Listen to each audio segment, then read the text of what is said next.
Assalamualaikum warahmatullahi wabarakatuh. Halo guys, saya Evi Nadiani, mahasiswi S1 Akuntansi dari Universitas Mercu Buana Jakarta. Pada kali ini saya ingin membahas mengenai uji asumsi klasik. Tentang apa itu yang dimaksud dengan uji asumsi klasik, tujuan dari uji asumsi klasik, jenis-jenisnya, dan cara pengaplikasiannya menggunakan aplikasi SPS. Oke, langsung aja ya kita bahas. Pertama-tama kita bahas apa yang dimaksud dengan uji asumsi klasik.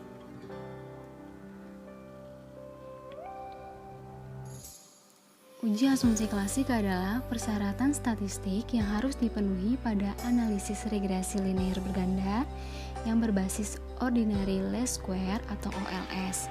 Jadi, analisis regresi yang tidak berdasarkan OLS ini tidak memerlukan persyaratan asumsi klasik, misalnya regresi logistik atau ordinal. Selanjutnya, tujuan pengujian asumsi klasik. Tujuannya adalah untuk memberikan kepastian bahwa persamaan regresi yang didapatkan memiliki ketepatan dan estimasi, tidak bias dan konsisten. Selanjutnya, jenis-jenis uji asumsi klasik. Pertama ada uji normalitas. Uji normalitas ini adalah untuk melihat apakah nilai residual terdistribusi normal atau tidak. Model regresi yang baik adalah memiliki nilai residual yang terdistribusi normal.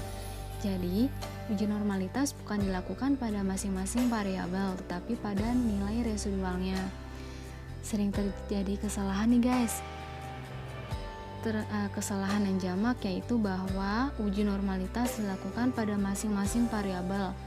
Hal ini tidak dilarang, tapi model regresi memerlukan normalitas pada nilai residualnya bukan pada masing-masing variabel penelitian. Uji normalitas dapat dilakukan dengan uji histogram, uji normal plot, uji chi-square, sweetness, dan kurtosis atau uji Kolmogorov-Smirnov. Jika residual tidak normal tapi dekat dengan nilai kritis, misalnya signifikasinya sebesar 0,049, maka dapat dicoba dengan metode lain yang mungkin memberikan justifikasi normal. Tetapi jika jauh dari normal, maka dapat dilakukan beberapa langkah, yaitu melakukan transportasi data, melakukan trimming data outliers, atau menambah data observasi.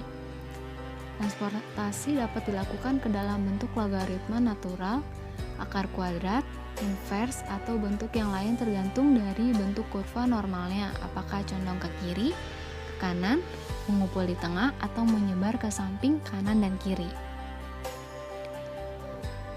Yang kedua ada uji multikolinearitas. Uji multikolinearitas adalah untuk melihat apakah ada atau tidaknya kolerasi yang tinggi antara variabel-variabel bebas dalam suatu model regresi linear berganda. Jika ada kolerasi yang tinggi di antara variabel-variabel bebasnya, maka hubungan antara variabel bebas terhadap variabel terikatnya menjadi terganggu. Yang ketiga ada uji heterokedastisitas. Uji heterokedastisitas adalah untuk melihat apakah terdapat ketidaksamaan varians dari residual satu ke pengamatan yang lain. Model regresi yang memenuhi persyaratan adalah di mana terdapat kesamaan varians dari residual satu pengamatan ke pengamatan yang lain tetap atau disebut homoskedastisitas. Deteksi heterokedastisitas dapat dilakukan dengan metode scatter plot dengan memplotkan nilai J-fred atau nilai prediksi dengan spreadsheet atau nilai residualnya. Model yang baik didapatkan jika tidak terdapat pola tertentu pada grafik seperti mengumpul di tengah, menyempit, kemudian melebar atau sebaliknya melebar kemudian menyempit. Uji statistik yang dapat digunakan adalah uji Glasert, uji Park, atau uji White. Selanjutnya ada uji autokolerasi. Uji autokolerasi ini adalah untuk melihat apakah terjadi kolerasi antara suatu periode T dengan periode T-1 atau sebelumnya. Secara sederhana adalah bahwa analisis regresi adalah untuk melihat pengaruh antara variabel tetap terhadap variabel terikat. Jadi, tidak boleh ada kolerasi antara observasi dengan data observasi sebelumnya. Selanjutnya, ada uji linearitas. Uji linearitas ini dipergunakan untuk melihat apakah model yang dibangun mempunyai hubungan linear atau tidak. Uji ini jarang sekali digunakan pada berbagai penelitian, karena biasanya model dibentuk berdasarkan teoritas bahwa hubungan antara variabel bebas dengan variabel terikatnya adalah linear. Hubungan antara variabel yang secara teori bukan merupakan hubungan linear sebenarnya. Sudah tidak dapat dianalisis dengan regresi linear, misalnya masalah elastisitas. Baik, selanjutnya saya ingin menjelaskan bagaimana cara pengaplikasian pada uji asumsi klasik menggunakan SPSS. Pertama, kalian buka dulu ya guys aplikasinya, dan kemudian kalian buka data kalian. Nah, di dalam data ini memiliki 4 variabel, ada X1, X2, dan X3 dan Y-nya nih. Sekarang kita langsung input aja ya guys datanya ke aplikasi SPSS. SPSS ini ada 2 sheet, variable view dan data view. Yang pertama kita ke variable view dulu. Di sini kita klik Y, terus X1, X2, X3.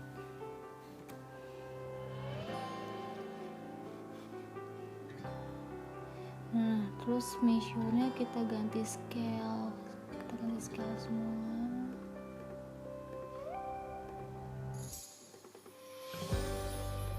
Di sini aku ubah jadi 4 ya.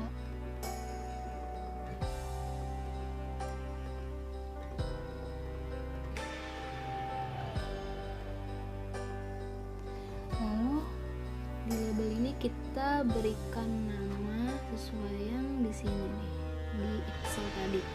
Harga saham,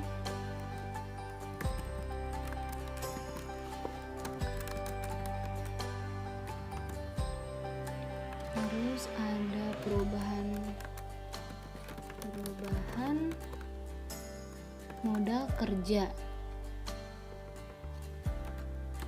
lalu bahan modal kerja, lalu ada pergerakan laba.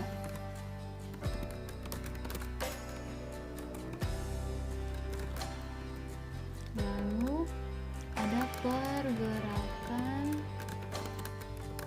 cash flow.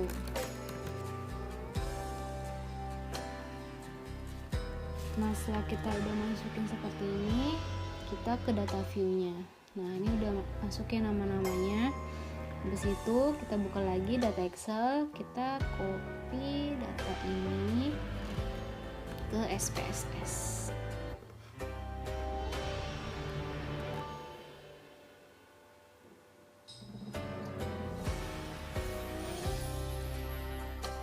Nah, ini data sampelnya ada 45 ya.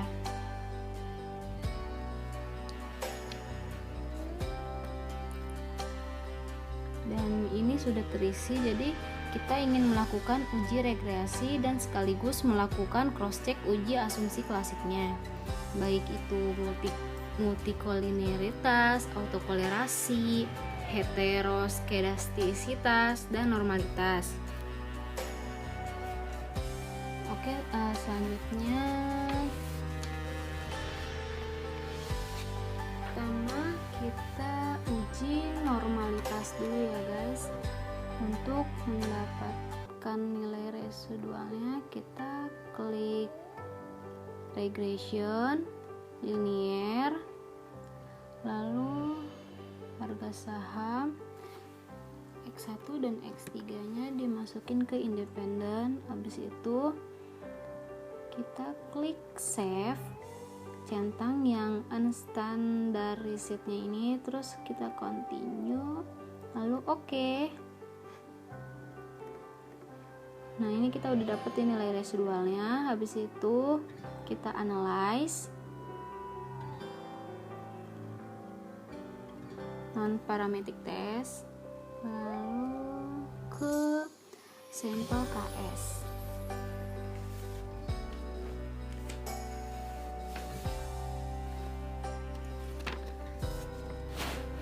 Nah, di situ kita masukin unstandarized-nya ke sini, ke tes variabilis. Kita cek dulu sebentar.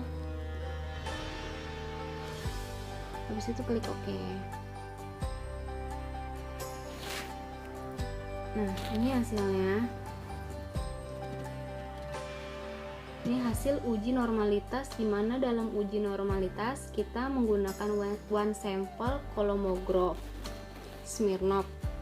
Yang menjadi acuan adalah di mana nilai dari signifikasinya atau uji kolomografnya di atas dari 0,05. Jadi menjadi acuannya adalah asim signifikannya menghasilkan angka 0,200, di mana angka 0,200 berada di atas nilai signifikasinya yaitu 0,05, dianggap sebagai distribusi normal. Dan ini juga sudah ada teksnya nih, distribusi is normal. Baik, selanjutnya kita akan menguji multikolineritas, autokolerasi, dan heteroskedastisitas. Caranya itu kita klik analyze, regression, terus linear. Lalu defendernya kita isi dengan yang Y ini, kita masukkan, terus X1, X2, dan X3 ini masukin. Lalu kita klik statistik, colinarity-nya kita checklist, dari penulisannya juga kita checklist. Habis itu continue, lalu kita klik plot.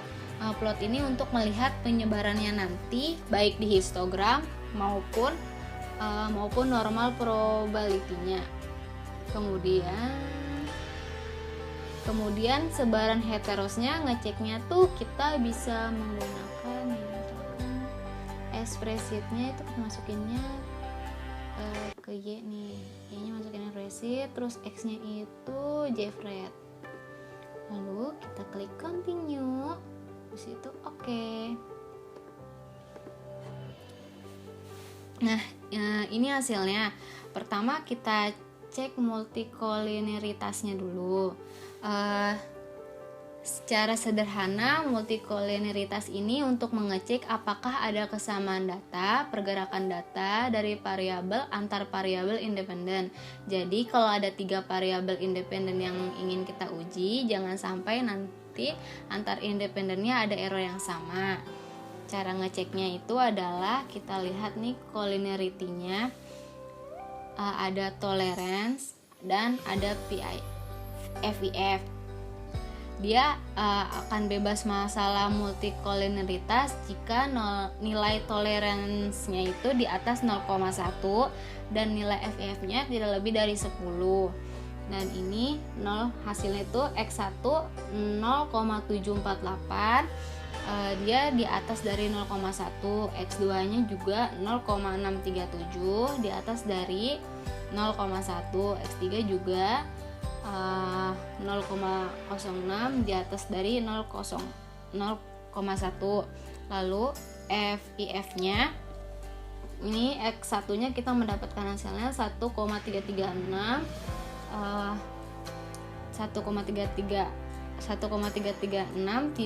tidak melebihi dari angka 10. X2-nya juga nih 1,569 tidak melebihi, X3 juga 1,976 tidak melebihi dari nilai 10. Maka dapat disimpulkan X1, X2, dan X3 bebas dari masalah multikoliniaritas. Yang kedua, kita harus cek nilai Durbin-Watsonnya. Kita lihat nilai Durbin-Watsonnya adalah 1,709. Cara mengeceknya, cara mengecek uji autokolerasi, kita buka tabel Durbin-Watsonnya. Tabel Durbin-Watson ini bisa didapat kok, kita bisa download di Google, nanti cari aja tabel Durbin-Watson, nanti ada, bisa di-download. Nah, ini kan kita sampelnya tadi ada 45 ya, dengan jumlah variabel independennya 3. Kalau jumlah variabel independennya kalau jumlah variabel independennya ada 3, yang diuji ada 3, kita cek di tabel Durbin-Watsonnya di kolom 3 di baris ke-45.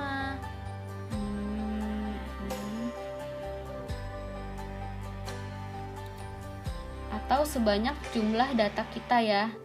Misalkan jumlah data kita 44 ya, kita di baris ke-44 gitu, atau 46 di baris 46. Sedangkan di sini ada tadi ketiga.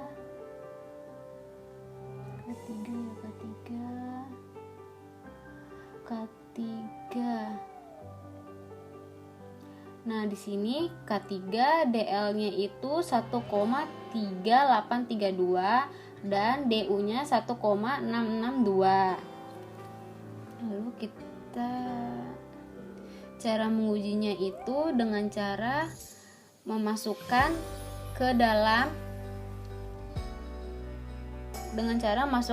pengujian seperti ini. Pertama-tama kita lihat nih nilai DU, DL-nya kita masukkan ke sini, dan ini rumusnya. 0 ini terendah, terus 0 terendah, DU tertinggi, kemudian 4 min DU, 4 min DL, dan ada angka 4. Terus 0-nya turunin di sini. Terus ini adalah angka yang kita dapatkan tadi dari tabel Durbin-Watson. Ini 1,3832 itu DL-nya kan tadi, terus DU-nya 1,662.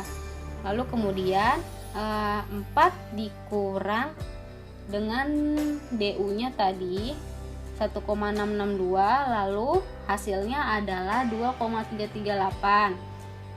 Lalu 4 dikurang DL dikurang 1,3832 dan hasilnya adalah 2,6168. Lalu 4-nya turunin.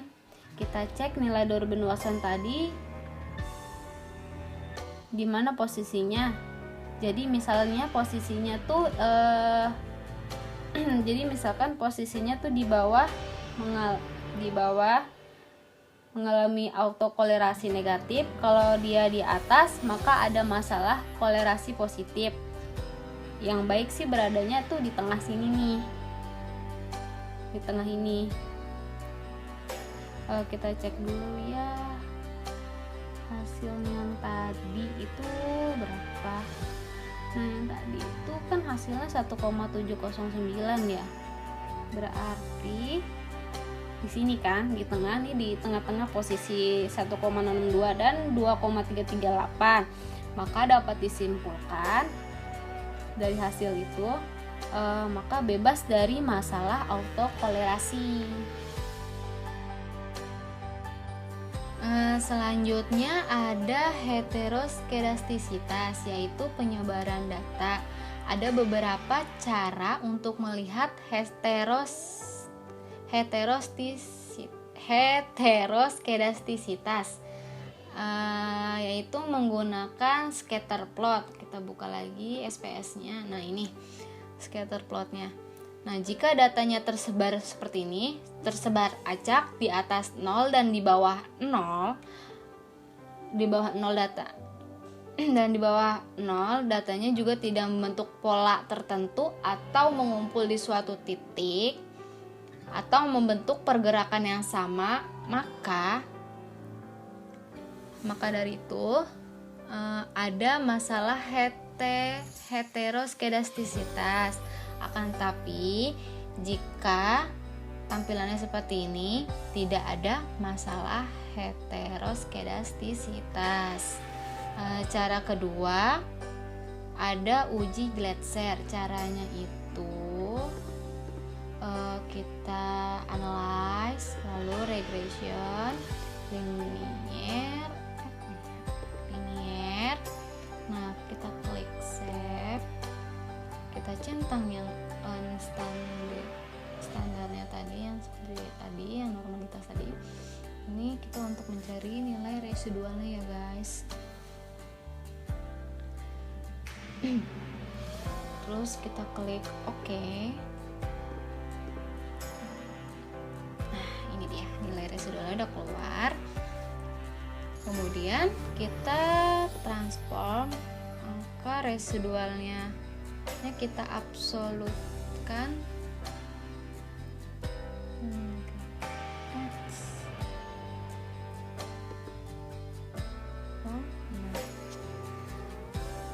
Kemudian kita buat nih di sini misalkan ABS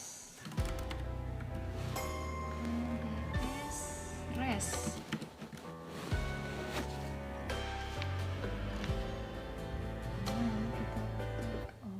Kita cari ABS-nya ya. Kita klik 2, lalu kita masukkan tadi yang standar tadi.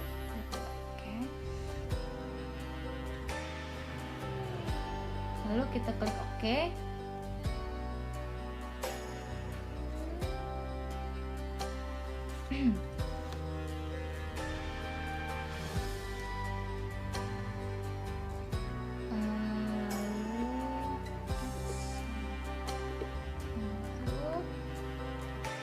Kita ke analyze lagi, regression, ke linear, kita masukin independennya. Ini harga sahamnya ya, tadi kita keluarin dulu ya guys. Kita ganti dengan ABS yang ini nih, tadi kita masukin. Lalu X1, X2 nya, X3 udah dimasukin. Lalu kita klik OK.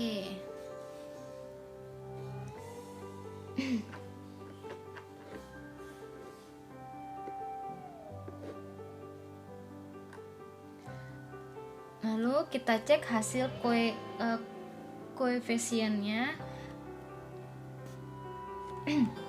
Kriterianya bahwa variabel-variabel tidak mengalami masalah heteroskedastisitas jika hasilnya itu di atas dari 5% atau 0,05.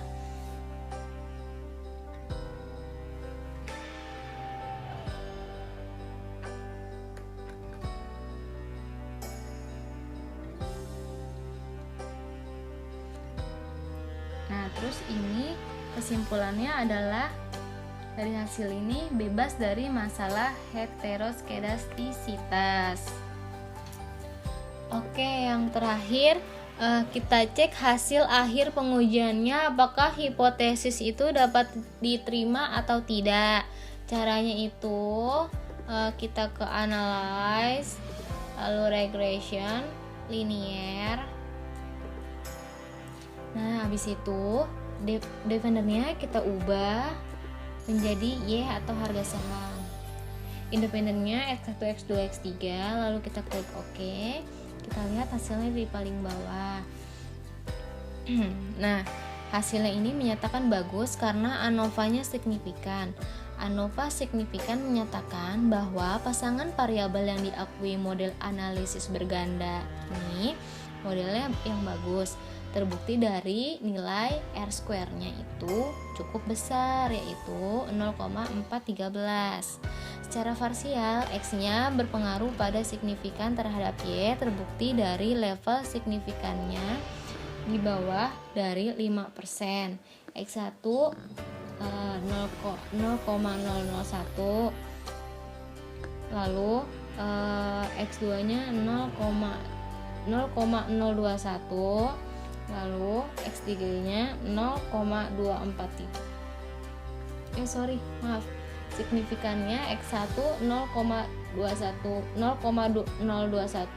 X2-nya 0,243, X3-nya 0,001.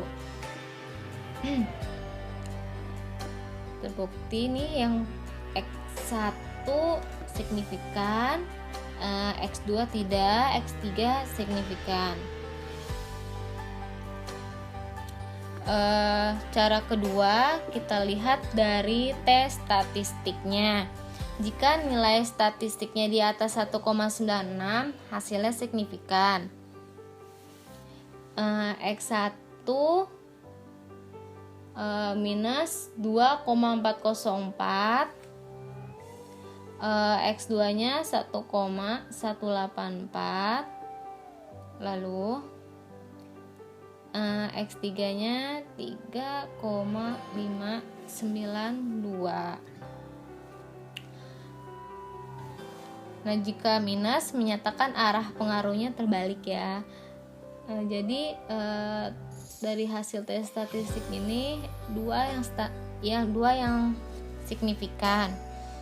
Kemudian persamaannya kita bisa lihat dari sini. Hasil yang besar yaitu X3 ya, 0,786.